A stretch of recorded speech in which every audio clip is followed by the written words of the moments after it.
Olá a todos, sejam muito bem-vindos a mais um vídeo da Polis. No seguimento da nossa reportagem O Problema do Comentário Político em Portugal, decidimos publicar na íntegra as entrevistas com os convidados Susana Peralta e João Marecos. A entrevista com Susana Peralta já está publicada, já podem ver aqui no canal, e nesse vídeo teremos então João Marecos, advogado, cofundador da página Os Truques da Imprensa Portuguesa e do projeto 100 Oportunidades. João Marecos irá falar essencialmente sobre a falta de representatividade dos jovens no comentário político em Portugal, no espaço mediático político e também na política em si. Se gostam desse conteúdo, considerem apoiar a Polis, deixem um gosto, inscrevam-se no canal e partilhem com os vossos amigos. Então, primeira questão. Achas que o comentário político tem o poder de condicionar votos? Eu acho que sim. Eu acho que o comentário político,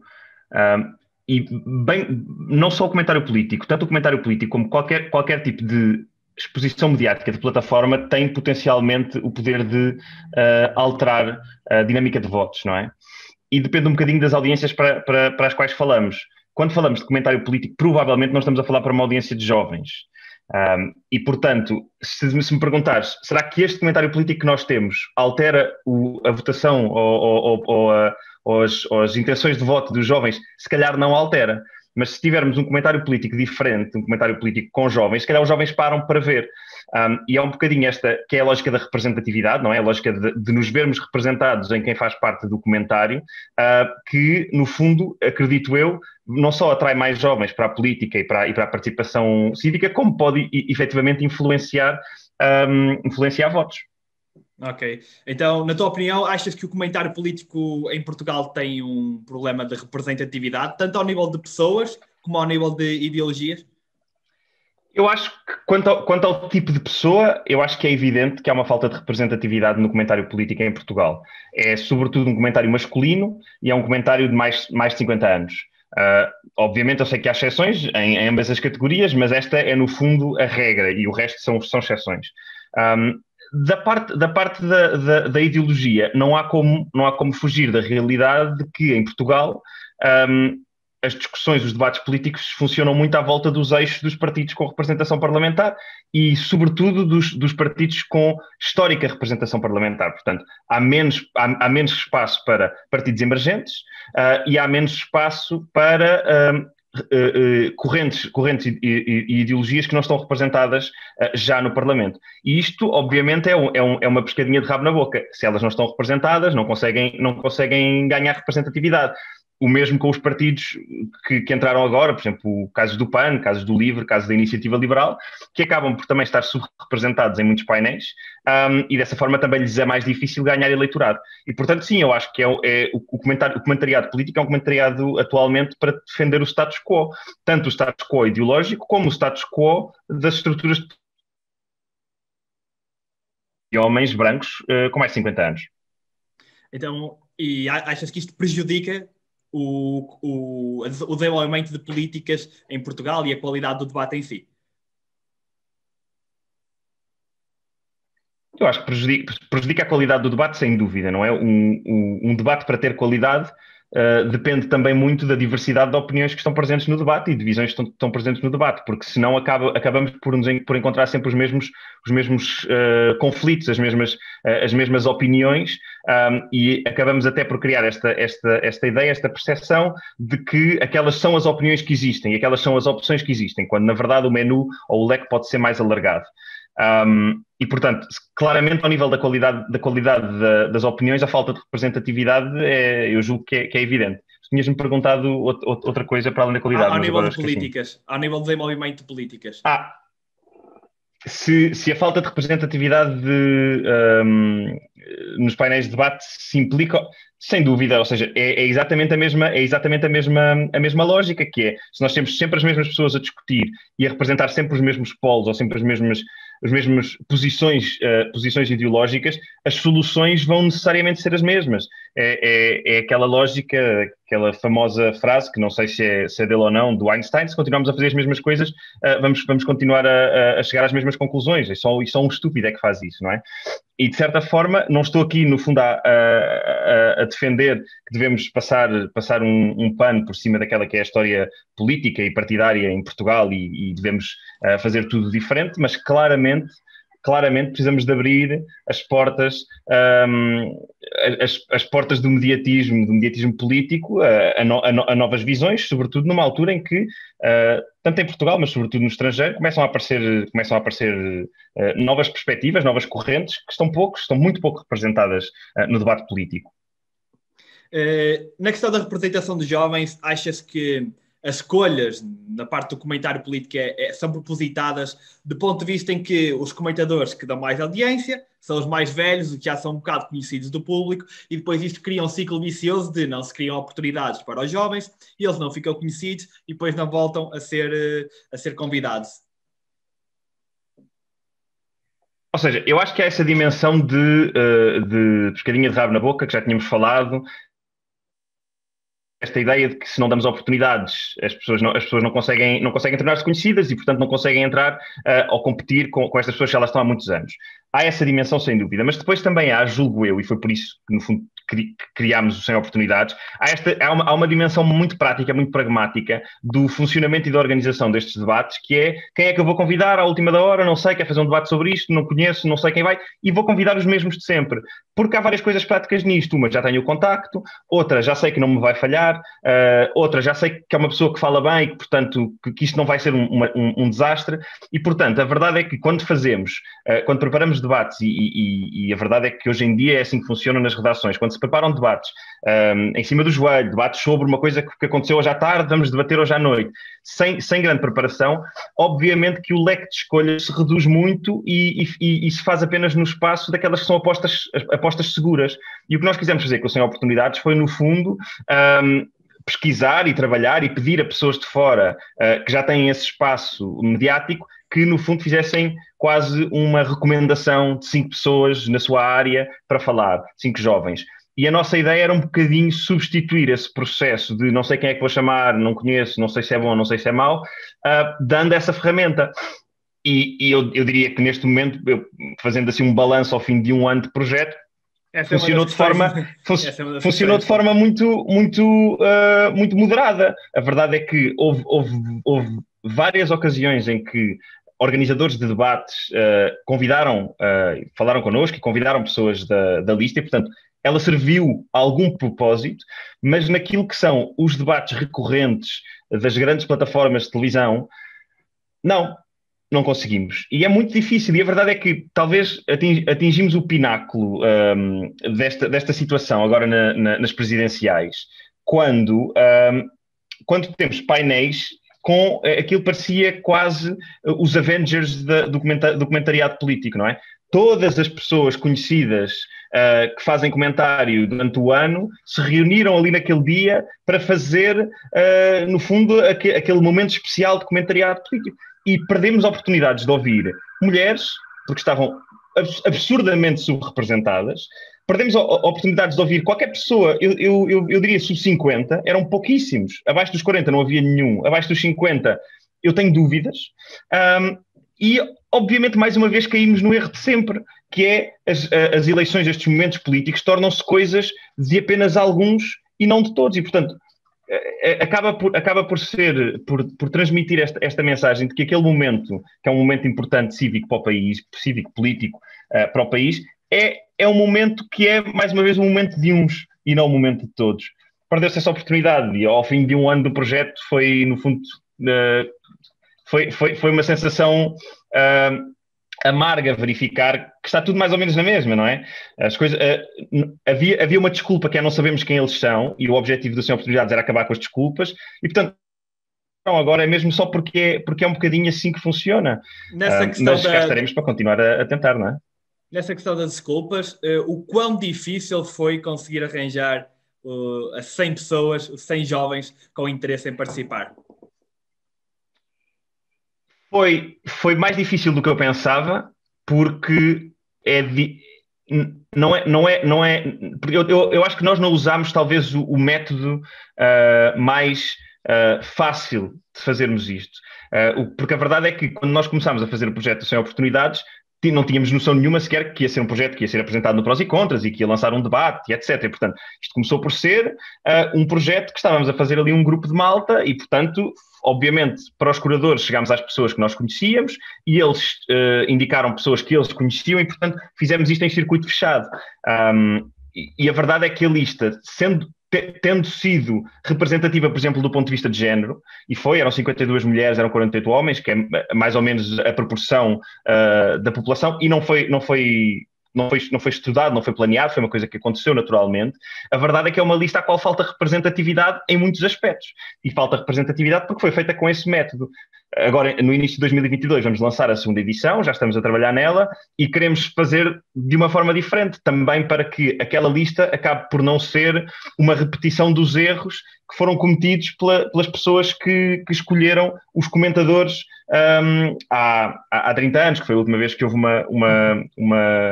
uma renovação de comentariado. E, portanto, nós este ano queremos fazer isto de outra maneira, que vai ser essa sim mais difícil, por um lado, porque vamos ter que falar com pessoas que não conhecemos e alargar completamente o leque de pessoas envolvidas, mas, por outro lado, também estou convencido que, precisamente porque alargamos isso, vamos chegar a muito mais gente e vamos ter que tomar muito mais opções em relação a quem entra e a quem sai, que no fundo não são opções sobre quem é bom e quem é mau, é mesmo só uma questão de representatividade, quais é que são as visões, os conhecimentos que não estão incluídos aqui.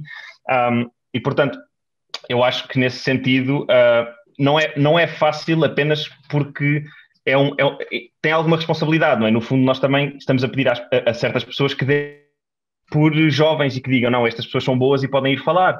E, portanto, obviamente, as pessoas os curadores que nós pedimos ajuda para escolher as pessoas, também se sentem alguma responsabilidade, o que atrasa o processo e, obviamente, não é fácil, mas demonstramos que não é impossível. E fizemos 100 ali, e daqui a um ano fazemos mais 100, e daqui a 3 anos fazemos mais 100, e vão sempre haver pelo menos 100, porque foi sempre esse o nosso ponto. Há imensos, mas pelo menos 100 há.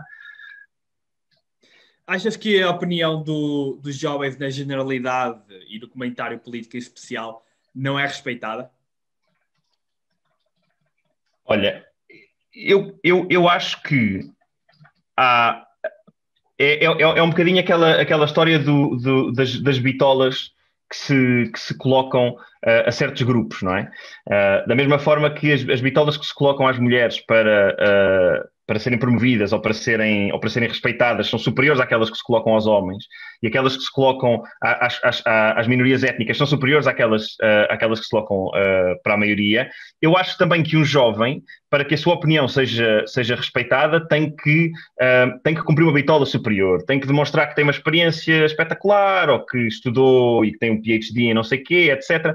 O que eu não estou a dizer que é, neste caso, automaticamente negativo. Eu percebo, no caso dos jovens, percebo, no caso das mulheres e das minorias não percebo, mas no caso dos jovens percebo que de facto há aqui, no fundo, um ponto de experiência que nós não temos automaticamente, não é? A mim o que me custa é ver que pessoas, por não serem jovens, podem falar de tudo o que lhes apetece, independentemente de demonstrarem qualquer tipo de pergaminhos sobre o tema. E há imensos exemplos disto. E agora, há pouco tempo, houve um que foi piada na internet, que foi o Miguel Sousa Tavares a explicar o que era o blockchain.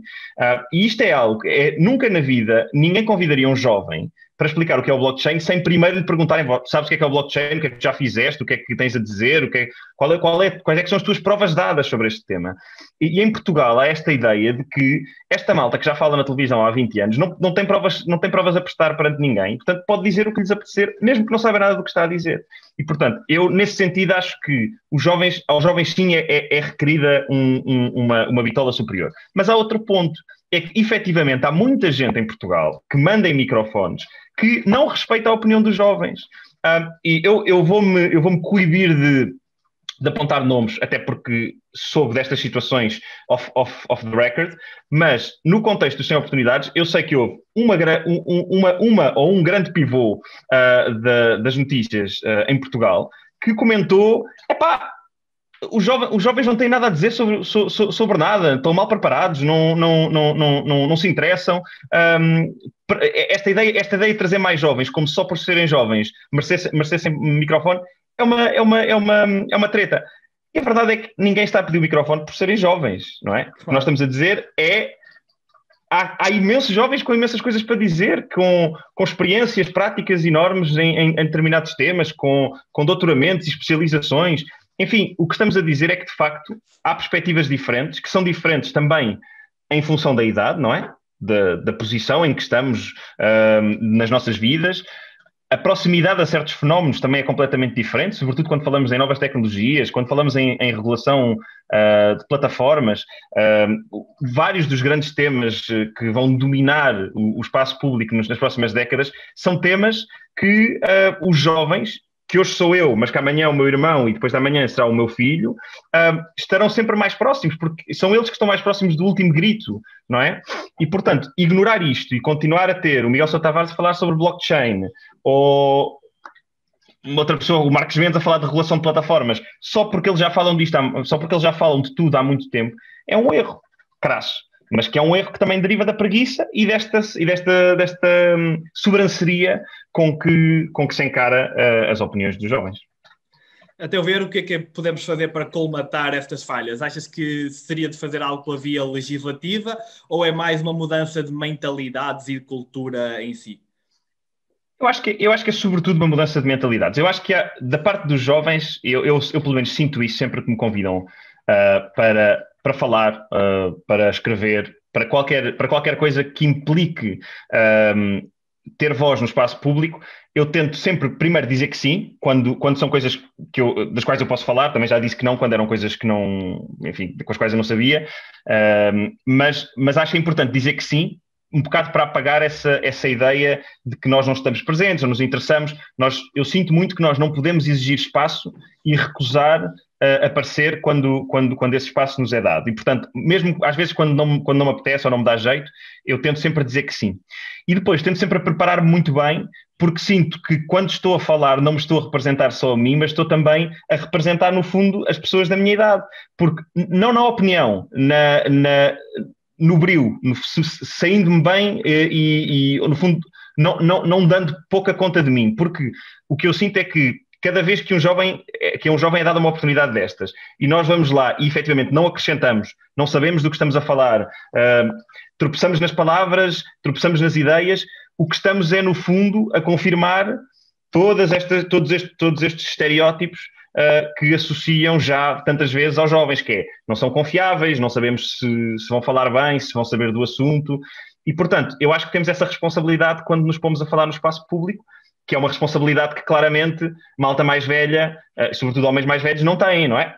Falam e está sempre tudo bem. Nunca há propriamente Nunca ninguém diz isto para homens de 50 anos, já se está para ver, está aqui este a falar, não sabe falar, os outros também não sabem. Isto não lhes acontece. Acontece aos jovens, acontece às mulheres, acontece a minorias, enfim, são grupos que são pouco representados e que o status quo arranja sempre uma razão para eles serem pouco representados. Portanto, nós estamos sempre a combater essa razão quando falamos. Eu acho que essa é uma coisa que nós podemos fazer. Não acredito muito nestas soluções por via legislativa, nisto de ter palco, por assim dizer, ter espaço mediático. Onde eu acho que a via legislativa entra, e entrar há muitos anos, já devia ter entrado há muitos anos, é nas questões de justiça intergeracional. Ou seja, neste momento, quando se faz Cortaste aí um bocado. Estás a cortar. Política pública. Peraí, podes repetir? Podes repetir? Posso, é a minha conexão que está... Eu estava a dizer... Onde eu acho que deve entrar a via legislativa nesta conversa é na dimensão da justiça intergeracional como critério para legislar. E aqui, no fundo, não se trata forçosamente de trazer a voz dos jovens, mas de ter um raciocínio prospectivo sobre qual é que vai ser o impacto desta legislação nas próximas gerações. E eu acho, obviamente, que é muito útil trazer os jovens para esta conversa, mas não acho que seja essencial. Acho que é, sobretudo, essencial perguntar, quando se está, por exemplo, a decidir vamos recapitalizar o novo banco ou vamos recapitalizar a TAP, faz sempre o raciocínio, que é um raciocínio óbvio que tem que se fazer, que é o que é que se vai implicar hoje para os trabalhadores da empresa, para o resto do sistema, para a indústria no geral, ok? Mas raramente se dá o passo para pensar, ok, e as próximas gerações? Quem é que vai pagar isto? O que é que essas gerações vão ter que abdicar para pagar esta conta? Há conversas que nós não temos, e eu julgo que nós não as temos, não é por não termos jovens na política, porque até temos alguns. Não as temos porque são conversas que são contraproducentes para quem vive de eleições e para quem tem que se apresentar a eleições a cada 4 anos. Uma delas, por exemplo, é a da Segurança Social. Não me passa pela cabeça que os políticos que têm que se apresentar a eleições hoje tenham uma conversa sobre a reforma da Segurança Social, que vai implicar, naturalmente, por dizer aos pensionistas de hoje e aos pensionistas do curto prazo, que vamos ter que rever as vossas pensões, vamos ter que reduzir pensões, vamos ter que... Porque a verdade é que, isto já está estudadíssimo, a minha geração vai-se reformar, neste sistema de pensões atual, vai-se reformar lá após 70 anos. E esse se reformar lá após 70 anos. Eu, na verdade, não tenho grandes planos de pensão, eu tenho pouca crença de que me vá tocar qualquer tipo de reforma. E tenho algumas dúvidas que na minha geração haja muita gente com essa convicção profunda de que vamos ter uma reforma. E isto é quando hoje em dia nós trabalhamos para pagar as reformas dos pensionistas atuais. É assim que funciona o sistema. E trabalhamos sem ter propriamente uma expectativa, ou pelo menos a segurança, de que nós próprios vamos ter uma pensão. E toda a gente sabe isto, e a conversa é constantemente empurrada para a frente, vai explodir nas mãos de um governo qualquer, porque é uma conversa que implica, hoje, tomar decisões que só vão beneficiar os eleitores da manhã. E isso raramente se faz. É essa dimensão de justiça intergeracional que eu acho que ter mais jovens, por exemplo, na televisão, a levantar temas, a colocar essas questões na agenda, fazia falta. E faz falta, sobretudo, são essas vozes. Portanto, não é tanto termos uma lei que nos obriga a fazer isto, é termos pessoas que representem esse tipo de preocupações e esse tipo de preocupações geracionais, porque há preocupações que são geracionais. Bem, concordo a 100%. Foi a última questão. É preciso uma grande revolução cultural e ao nível de mentalidades. Muito obrigado por teres participado e pelas respostas. Obrigado, eu. Precisas, mas ao mesmo tempo profundas. Foi muito bom. Obrigado. Vou parar aqui a gravação.